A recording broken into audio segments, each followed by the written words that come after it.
तो hello and welcome back again Aslam ultimate blogs. दोस्तों आपका एक बार फिर से स्वागत है आपके अपने चैनल असलम अल्टीमेट ब्लॉग्स में। तो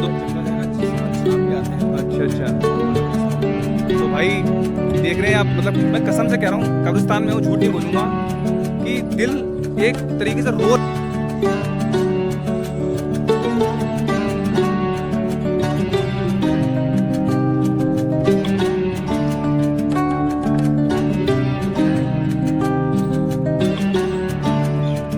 एक चीज़ और बताऊं मैं आपको, दुनिया कितना घमंड करती है अपने ऊपर, कितना लोग गुरूर करते हैं कि हम ये हैं, हम पे ये दौलत है, हम पे वो पैसा है, हम पे ये सब कुछ है।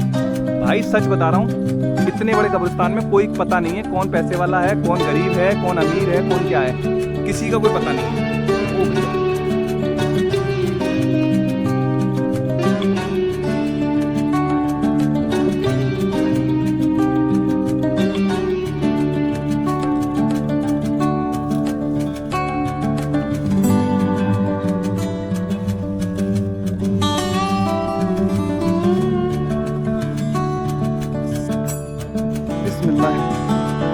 भाई देख सकते हैं कितना भयंकर रास्ता है ये, अल्लाह खैर करे। भाई आपको डर नहीं लगता क्या? क्यों? ये कब्रिस्तान में रहते हो आप? अच्छा दोस्तों, सबसे पहले मैं थैंक यू सो मच सभी को बोलना चाहूँगा जो मेरी फैमिली है, उन्होंने मुझे इतना सपोर्ट किया, जो कि मेरे आज इतने 1 के सब्सक्राइबर हो चुके हैं। So hello and welcome back again Aslam ultimate blogs. दोस्तों आपका एक बार फिर से स्वागत है आपके अपने चैनल असलम अल्टीमेट ब्लॉग्स में। तो दोस्तों सबसे पहले मैं थैंक यू सो मच सभी को बोलना चाहूँगा जो मेरी फैमिली है, उन्होंने मुझे इतना सपोर्ट किया, जो कि मेरे आज इतने 1 के सब्सक्राइबर हो चुके हैं। उसके लिए बहुत बहुत शुक्रिया, बहुत बहुत धन्यवाद, दिल से धन्यवाद कि मुझे आपने इतना सपोर्ट किया। और दोस्तों आज हम एक और जगह ऐसी आ गए हैं कि जो कि बहुत ज़्यादा हिस्ट्री से रिलेटेड है, और कहें तो हम ऐसी जगह पे हैं जो कि बहुत ज़्यादा मतलब प्रसिद्ध और महत्वपूर्ण रखती है, जिन पे अब मैं उनका नाम बताऊं, हम आए हैं मोहम्मद अब्दुल करीम साहब की कब्र पे। जी हाँ, जो कि आगरा के पंचकुला में स्थित है, बट हमें एग्जैक्ट पता नहीं है क्योंकि बहुत बड़ा कब्रिस्तान है। और मैं आपको एक चीज़ बताऊं, ये जो कब्रिस्तान है आगरे का क्या बल्कि मैं एशिया का सबसे बड़ा कब्रिस्तान है। जी हाँ, एशिया का सबसे बड़ा कब्रिस्तान जो है वो आगरा में यही कहा जाता है, जो पंचकुला कब्रिस्तान है। आज हम उनकी टॉम पे आए हैं, मतलब कब्र पे आए हैं। तो ये कब्रिस्तान जो देख रहे हैं, इसको हम पहले तो हमें सर्च करना पड़ेगा इतने बड़े कब्रिस्तान में कि वो कब्र हमें मिलेगी कहाँ पर। तो उसके लिए मैंने हेल्प की है भैया की। तो ये भैया मुझे दिखाएंगे पूरा कब्रिस्तान, इतना बड़ा भैया कब्रिस्तान। आपको पता है कौन सी कब्र कहाँ पर क्या क्या है, सब पता है आपको? अच्छा, तो हम यहाँ से जाएंगे कैसे भैया? तो रास्ते में ये मुझे इतनी सारी झाड़ी वगैरह दिख रही है भाई, ये एक सेकंड रुको तो सही, ये इतनी सारी मतलब देख रहे हो पेड़ पौधे दिख रहे हैं भाई, जाएंगे कैसे इतना अंदर? और तुम्हें निकाल दूंगा मैं। तो ये कीड़े वीड़े तो नहीं होते यहाँ पे? नहीं, तो ऐसे तो होते हैं। अच्छा, मगर इधर जंगल है ना, सांप भी आते हैं। अच्छा अच्छा। बहुत बड़े बड़े सांप आते हैं। तो भाई देख रहे हैं आप, मतलब कितना रिस्क लेना पड़ता है मुझे आप लोगों के लिए। और मैं इसकी हिस्ट्री आपको वहीं बताऊंगा कि ये कैसे क्या इनकी कब्र जो बनी थी कहाँ पर है क्या है। तो फिलहाल तो हम चल रहे हैं उनकी कब्र की तरफ। तो देख ही सकते हैं भाई हमें कितना जंगल से में होके जाना पड़ रहा है। तो भाई आपको डर नहीं लगता क्या? नहीं भाई नहीं। क्यों? हमें पे रहते हैं ना। ये कब्रिस्तान में रहते हो आप? हाँ। अच्छा, तो अकेले रह लेते हो पूरे पूरे इतने बड़े में? हो गया। देख ही सकते हैं भाई, ये मुझे लगता है अभी इस भाई की उम्र क्या 15 साल की 20 साल की अभी? कितने? 19 साल के। ये 19 साल की उम्र में इतने बड़े कब्रिस्तान में अकेले रहते हैं भाई। और एक चीज़ बताऊं, ये जो कब्रिस्तान है एशिया का सबसे बड़ा कब्रिस्तान है, मैंने आपको बताई। तो चलिए हम उनकी कब्र को ढूंढते हैं इन भाई के साथ मिलके, क्योंकि बहुत बड़े कब्रिस्तान में आप ऐसे कैसे कितनी बड़ी कब्र देखने में टाइम लगेगा कि वो कैसे कहाँ पर उनका जन्म हुआ, कैसे वो कहाँ पैदा हुए और ब्रिटेन कैसे गए। तो उसके बारे में मैं आपको उनकी टॉम पे जाके उनकी कब्र पे जाके बताऊंगा। तो पहले हम सर्च करते हैं उनकी कब्र। तो देख ही सकते हैं भाई सामने पूरा जंगल है और किस तरीके से हमें चलना पड़ रहा है, देख ही सकते हैं ये। तो दोस्तों देख ही सकते हैं हम कितने खतरनाक सा रास्ता है भाई, मुझे तो देखने में भी डर लग रहा है। अरे भैया ये कहाँ जाएंगे, हम यहाँ से चलेंगे क्या? देखना भाई। तो भाई देख ही सकते हैं मैं आपके लिए कितने रिस्क लेनी पड़ती है और किस तरह से रिस्क लेनी पड़ती है। देख सकते हैं कितना जंगल है भाई, और इतने जंगल में ओ भैया ये देख रहे हैं आप, कहाँ से चलना है?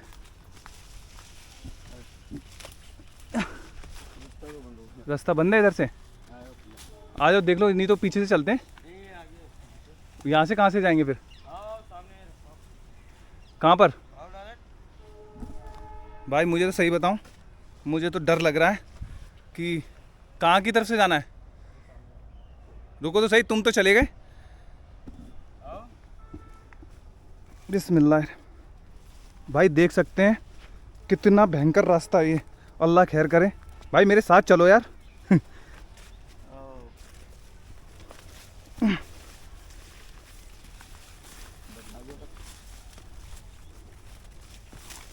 तो भैया इतने ख़तरनाक रास्ते से हम जाना पड़ रहा है कि मैं बता नहीं सकता हूँ आपको किस तरीके से निकलना। तो चलिए चलते हैं आगे की तरफ। और ये भाई मेरे साथ चल ही रहा है भाई, देख सकते हैं। तो फिलहाल चल सकते हैं। चलो चलो उधर से चलते हैं। हाँ क्या चीज़? उधर जाना है ना हमें? अरे ये है, ये क्या है? ये भी गुम्बद। तो अपन तो उधर ही चल, अपन को तो उधर ही जाना है वैसे।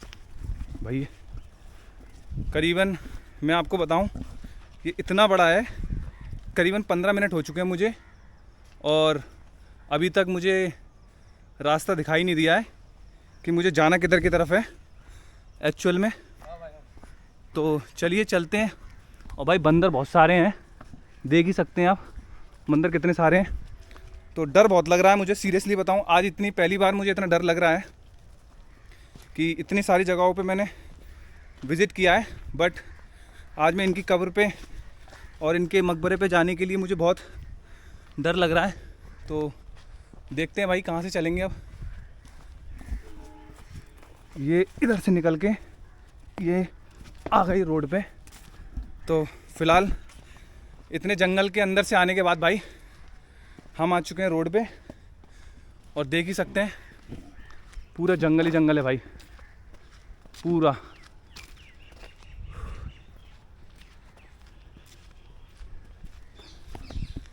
तो चलिए चलते हैं इन भाई के साथ में आगे। भाई आपका नाम नहीं बताया आपने? मोहम्मद सैफ अली खान। क्या नाम है आपका? मोहम्मद सैफ अली खान। अच्छा, तो कहाँ के हैं आप? अयोध्या। अयोध्या के? तो ये मोहम्मद सैफ अली खान भाई हैं, ये यहीं रहते हैं और देख रेख यही करते हैं। तो ये अयोध्या के हैं। तो फ़िलहाल भाई करीबन देख ही सकते हैं मेरी हालत आप। 15 से 20 मिनट होने के बाद हम ही अभी तक पहुँचे नहीं हैं, ढूंढ रहे हैं कहाँ पर है उनकी कब्र। तो चलिए चलते हैं और देखते हैं फिर। तो इतनी देर घूमने के बाद इस भाई ने बोला कि चलिए एक काम करते हैं, इस किले के ऊपर जो बना हुआ है टॉम, इसके ऊपर चल के और यहाँ से देखते हैं अगर शायद हमें ऊपर से छत पे से वो दूर तक दिखाई दे जाए हमें कब्र। तो हम देखिए भाई कितना सकड़ा रास्ता है, बिल्कुल सकड़ा हुआ सा रास्ता है, ऊपर पूरी कच्ची और ऊपर भी इतनी तरीके की इसमें घास फूस हो रखी है, जंगल सा। और मुझे तो इसमें ऊपर आने में भी डर लग रहा था भाई कि कहीं कमज़ोर है, कहीं गिर नहीं जाए। तो ये देख सकते हैं भाई कितनी ऊपर से हमने देखा, तो हमें तो भाई पेड़ ही पेड़ दिखाई दे रहे हैं, पूरी तरफ जंगल ही जंगल दिखाई दे रहा है, कुछ दिख नहीं रहा कहाँ पर क्या है। बट फिर शायद इसको कुछ दिखाई दिया है इस भाई को, तो इसने मुझे बताया कि वहाँ की साइड चलना होगा हमें। तो ये देख ही सकते हैं भाई इतने ऊपर से पूरी टॉम पे चढ़े हम और ऊपर टॉम पे भी पूरा जंगल बना हुआ। तो चलिए, इसने थोड़ा सा नज़र मारी थी तो इसने देख लिया है। तो देख ही सकते हैं भाई आपके लिए कितना रिस्क लेना पड़ता है, मैं कहाँ चढ़ के आया हूँ। चलिए चलते हैं वापस नीचे की तरफ और जो इसने रास्ता देखा है वहाँ चलते हैं, फिर मैं आपको और बताता हूँ। पहले इधर से उतर जाऊँ, वेट एक सेकंड उतर गया। चलो तो ये तो दोस्तों जैसा कि मैंने आपको बताया, हम जा रहे थे अब्दुल करीम साहब की कब्र पे। भाई सच्ची बताऊं, मीन्स दिल जो है रोने को करता है। मैं कसम से कह रहा हूँ, कब्रिस्तान में हूँ, झूठ नहीं बोलूँगा कि दिल एक तरीके से रो रहा है कि हम कितने गुनाहगार हैं, सियाकार हैं। और हम एक चीज़ और बताऊँ मैं आपको, दुनिया कितना घमंड करती है अपने ऊपर, कितना लोग गुरूर करते हैं कि हम ये हैं, हम पे ये दौलत है, हम पे वो पैसा है, हम पे ये सब कुछ है। भाई सच बता रहा हूँ, इतने बड़े कब्रिस्तान में कोई पता नहीं है कौन पैसे वाला है, कौन गरीब है, कौन अमीर है, कौन क्या है, किसी का कोई पता नहीं है। तो चलिए चलते हैं आगे की तरफ, उनकी कब्र ढूंढते हैं पहले, फिर मैं आपसे और मिलता हूँ। तो फाइनली दोस्तों इतनी देर हमने इस पूरे जंगल में, आप देख ही सकते हैं, थोड़ा ये बरसात की वजह से जो झाड़ी वाड़ी हो गई है ना, इसके वजह से बहुत टाइम लग गया, हमें पूरे घूम के आए और आने के बाद फाइनली हमें ये मिली गई है ये कब्र। तो देख ही सकते हैं कि इनकी मुंशी जी की कब्र है। मैं आपको और पास से दिखा देता हूँ, इस पर लिखा भी है मुंशी अब्दुल करीम साहब का मकबरा। तो और नज़दीक से दिखा देता हूँ भाई मैं, ये देखिए ये लिखा हुआ है पूरा इस पर, मुंशी अब्दुल करीम साहब का मकबरा है ये। और मैं आपको इनके पास से दिखाऊं तो ये देख सकते हैं, ये है मुंशी साहब का मकबरा, सामने ये देख रहे हैं पूरा आप। और ये इनके वालिद साहब की कब्र है और ये इनकी कब्र है। और देख ही सकते हैं भाई किस तरह से बना हुआ है ये पूरा। मैं आपको और दिखा देता हूँ पूरा, ये देख सकते हैं ये पूरा बना हुआ है। तो दोस्तों जैसा कि मैं आपको इनकी थोड़ी सी हिस्ट्री बताऊं कि मुंशी जी जो थे ये सन 1863 में 1863 में पैदा हुए, झांसी ललितपुर में पैदा हुए थे ये। और इनके जो पिताजी थे वो अस्पताल में सहायक थे और अस्पताल में सहायक होने के बाद उनको आगरा के अस्पताल में सहायक के रूप में नियुक्त कर दिया गया। अस्पताल में सहायक के रूप में नियुक्त करने के बाद मुंशी जी भी जो थे वो आगरा की जेल में एक क्लर्क के रूप में कार्य करते थे, जिसके लिए उनको हर वर्ष के लिए मतलब साल भर का 60 रुपये मिला करता था। और 60 रुपये मिलने के साथ साथ और उनको 60 रुपये मिला करते थे प्रति साल के, मतलब साल के उनको 60 रुपये मिला करते थे कार्य करने के लिए। और एक चीज़ बताऊं मुंशी जी के बारे में कि जिस वक्त क्वीन एलिजाबेथ जो क्वीन विक्टोरिया जो थी उनके गोल्डन जुबली पूरी हुई थी। गोल्डन जुबली पूरी होने के बाद उनके लिए एक जो था एक फंक्शन रखा गया। तो फंक्शन में जो आगरा के जो जेल के जो जेलर थे उन्होंने आगरा से उनके लिए एक गोल्डन स्टैम्प और मुंशी जी को गिफ्ट में भेजा, मुंशी जी और उनके मित्र को भेजा। और उनके साथ उनके वस्त्र वगैरह जो बनाए गए सिल्क वगैरह के वो भी भेजे। और वहाँ जाने के बाद मुंशी जी ने उनको वो पेश किया। 1 साल का कार्य करना उन्होंने, और 1 साल के कार्य में उनको वहाँ पर जो था सहायक के रूप में रखा गया, मतलब मीन्स जो एक वेटर या हेल्पर के रूप में कार्य करना पड़ा। परंतु बट ये बताते ये हैं कि 1 साल कार्य करने के बाद मुंशी जी ने मतलब अब इस हद तक हासिल कर ली थी वहाँ पर अपनी पोजीशन कि वो एक जो मुख्य पद थे वहाँ के वो उनको मिले। महारानी से उनके अच्छे संबंध हो गए और संबंध भी हो गए। और ये कहा भी जाता है कि महारानी से उन्हें उस्ताद का लक़ब मिला, यानी कि उस्ताद यानी कि मुंशी जी जो थे उनको वहीं से वो लक़ब मिला। और इस पे भी ये लिखा हुआ मुंशी अब्दुल करीम साहब का मकबरा, तो देख ही सकते हैं आप। तो ये जो थे मुंशी करीम साहब, ये मुंशी इनको इसलिए मिला लक़ब, ये नाम इनको, कि महारानी ने उनसे पूछा, एक दिन जब बात चल रही थी तो उन्होंने बताया कि मैं आगरा में मुंशी का कार्य करता था जेल में और यहाँ पर आके मुझे इस तरीके का कार्य करना पड़ रहा है। तो महारानी ने उनसे कहा कि आप कल से ये काम नहीं करेंगे, आप मेरे पर्सनल असिस्टेंट कहें या मुंशी कहें वो बनेंगे। तो उनको महत्वपूर्ण पद मिले और बहुत सारे कार्य करने को मिले। तो महारानी, और ऑलमोस्ट आपने बायोपिक्स में और मूवी भी देखी होंगी मुंशी जी के ऊपर और क्वीन विक्टोरिया के ऊपर जो बनी हुई हैं। आगरा हिंदुस्तान की मलिका होने के बाद भी कभी भी मलिका विक्टोरिया जो थी हिंदुस्तान की, वो कभी आगरा नहीं आई, क्योंकि उन्हें समुद्र से, लहरों से और पानी के जहाज़ से काफ़ी डर लगा करता था, इस वजह से कभी आना नहीं हुआ उनका। पर मुंशी जी ने उन्हें, जो अब्दुल करीम साहब जो थे, मोहम्मद अब्दुल करीम साहब, उन्होंने पूरा इंडिया दिखाया, उन्हें पूरा आगरे का कल्चर, इंडिया का कल्चर उन्हें बताया, सभी चीज़ों के बारे में बताया। तो उनके दिल में बहुत ज़्यादा मोहब्बत आ गई विक्टोरिया के दिल में कि नहीं, इतना सुंदर है हमारा इंडिया, हिंदुस्तान। तो ऐसे ऐसे सिलसिला चलता रहा। और बताते ये भी हैं कि अब्दुल करीम साहब ने ही उन्हें उर्दू की ट्रेनिंग दी, उर्दू की उर्दू लिखना और पढ़ना दोनों सिखाया। इसीलिए उन्हें आज उनका क्वीन विक्टोरिया का उस्ताद भी कहा जाता है। ऑलमोस्ट इस जगह पर जब आप आएंगे तो आप अगर किसी से पूछेंगे तो वो यही कहेंगे कि क्वीन विक्टोरिया की जो उस्ताद की कब्र है वो ये है, क्योंकि उन्होंने उनको उर्दू पढ़ना लिखना दोनों सिखाया था। और ये बहुत ही कम लोग जानते हैं कि क्वीन विक्टोरिया जो है वो ब्रिटेन की रानी, वो अच्छे से उर्दू पढ़ना लिखना दोनों जानती थी। और साथ ही साथ एक चीज़ और बताऊं मैं आपको कि जब सन 1900 में, जब 1901 में और 1900 में जब उनकी मृत्यु होने के बाद उनको वापस भेज दिया गया मुंशी जी को, क्योंकि एडवर्ड 7 जो उनके जो पारिवारिक लोग थे उनसे थोड़ा जलने भी लगे थे जिस तरीके से मुंशी जी के उनमें आपस में चल रहा था। तो चलिए मैं और आपको इनके बारे में बताता हूँ। और इस पर एक बोर्ड भी लगा हुआ है जो उत्तर प्रदेश विकास परिषद का जो है, तो आप चाहें तो इधर आके विजिट कर सकते हैं।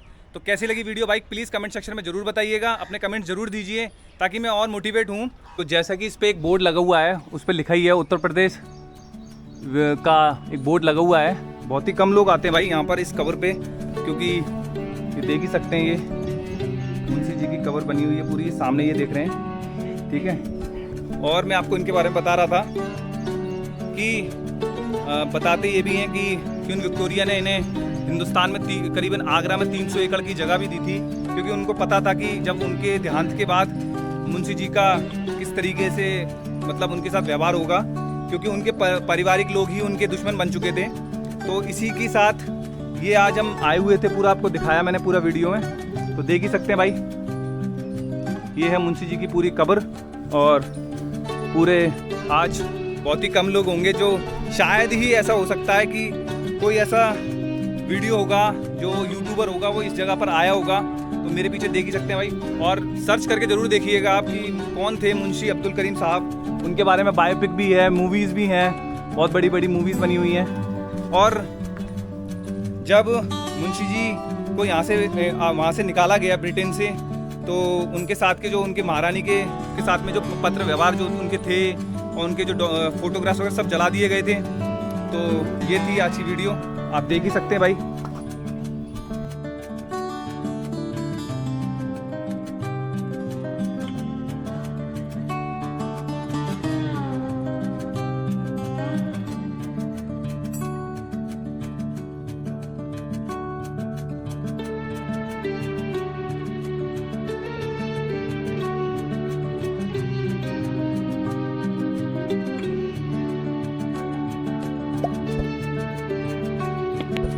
प्लीज़ भाई नीचे दिए हुए बेल आइकन को दबा दीजिए, और मेरे चैनल को लाइक करिए, शेयर करिए, सब्सक्राइब करना बिल्कुल भी मत भूलिए। और मैं आपको ये बताऊं, ऐसे ऐसे हिडन प्लेसेस में आपके लिए और वीडियो लाता रहूँगा अपने दोस्तों। जैसा कि आज हम थे, देख ही सकते मेरे पीछे मोहम्मद अब्दुल करीम साहब, जिनको कि मुंशी के नाम से जाना जाता है, उनकी कब्र पे, उनके टॉम पे, जो कि अपने आप में एक हिस्टोरिकल प्लेस है। बट आगरे में क्या, मुझे लगता है इस वक्त किसी को ही पता नहीं होगा कि इनकी कब्र है कहाँ पर एक्चुअल में, क्योंकि हमें ही आने में, इनकी कब्र तक पहुंचने में करीबन आधे से पौन घंटा हमें ही लग गया ढूंढने में, इतनी बड़ी जगह से कि कहाँ से कैसे मिलेंगे। तो देख ही सकते हैं भाई, ये थी मेरी आज की वीडियो। और ये भी एक अपनी जगह, एक हिडन जगहों में से एक है आगरा की, और हिस्टोरिकल प्लेस है। तो आप चाहें तो आ सकते हैं, ऐसा कोई उन्हीं रोक टोक भी नहीं है और कोई टिकट भी नहीं है, आप चाहें तो आके देख सकते हैं। और भाई ये थी मेरी आज की वीडियो, मिलते किसी नेक्स्ट जगह पे और किसी नेक्स्ट वीडियो हिडन प्लेस के साथ और किसी अच्छी हिस्टोरिकल प्लेस के साथ। तो अपने भाई को दीजिए इजाज़त, और इसी तरीके से अपने भाई को प्यार देती रहिए, और जिस तरीके से आप मुझे प्यार दे रहे हैं भाई, इसी तरीके से अपना प्यार बनाए रखिए। जब मिलते हैं किसी नेक्स्ट प्लेस पे, किसी नेक्स्ट वीडियो के साथ, तब तक के लिए अपने भाई को दीजिए इजाज़त। सलाम, नमस्ते, सत श्री अकाल, जय हिंद।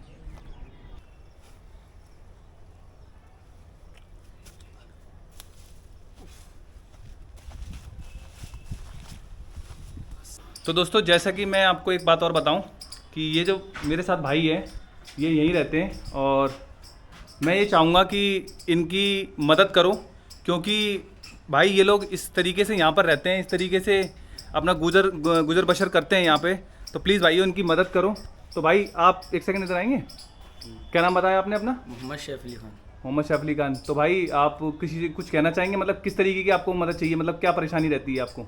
हमें बस यहाँ पर रहने की परेशानी है कि हमें पानी नहीं मिलता यहाँ पर, ना खाना पीना आता कोई दिन नहीं, सन्नाटे जगह पे रहते हैं, इसलिए हम यहाँ पर रह पा रहे हैं। अच्छा, और रात को आप मुझे बता रहे थे सो भी नहीं पाते हो, क्यों? मच्छर काटते हैं ना। अच्छा ठीक। तो भाई प्लीज़ मैं आपसे एक रिक्वेस्ट करूँगा, एक ईमान वाला होने के खातिर आप अगर थोड़ी सी मदद इनके लिए करें तो प्लीज़ भाइयों, ये आइए आप कब्रिस्तान में, ये आपको सैफ अली मिल जाएंगे। इन जैसे भाई यहाँ पर ये एक नहीं, काफ़ी सारे लोग हैं। तो प्लीज़ भाइयों इनकी मदद करिए। और मैं तो बस यही कहना चाहूँगा कि जैसा आपकी मदद बन जाए, जिस तरीके से आपकी मदद आपसे मदद बन जाए, इनकी मदद करिए।